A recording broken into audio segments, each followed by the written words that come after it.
मिरज तालुक्यातील दुपारी 3:30 वाजेपर्यंत 46.99% मतदान.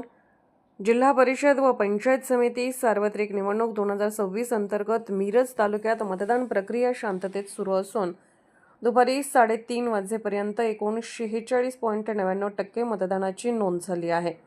निवडणूक प्रशासनाकडून मिळालेल्या माहितीनुसार तालुक्यात एकूण 3,02,694 मतदारांपैकी 1,42,222 मतदारांनी मतदानाचा हक्क बजावला आहे.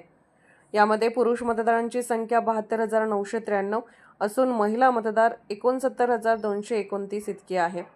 सकाळपासून मतदान केंद्रावर मतदारांचा उत्साह दिसून येत असून ग्रामीण भागातही नागरिक मोठ्या प्रमाणावर मतदानासाठी बाहेर पडताना दिसत आहेत. प्रशासनाने मतदान प्रक्रिया सुरळीत पार पडावी यासाठी सर्व आवश्यक उपाययोजना केल्या असून सुरक्षा व्यवस्थाही कडक ठेवण्यात आली आहे. मतदानाची वेळ संपेपर्यंत मतदानाचा टक्का आणखी वाढण्याची शक्यता व्यक्त केली जात आहे. निवडणूक निर्णय अधिकारी तसेच संबंधित यंत्रणा मतदान प्रक्रिया पारदर्शक व शांततेत पार पडण्यासाठी सतत दक्ष असल्याची माहिती प्रशासनाकडून देण्यात आली आहे. Arthrajya news मराठीकरिता bureau report. Arthrajya news चॅनलला लाईक करा, शेअर करा आणि सबस्क्राईब करा.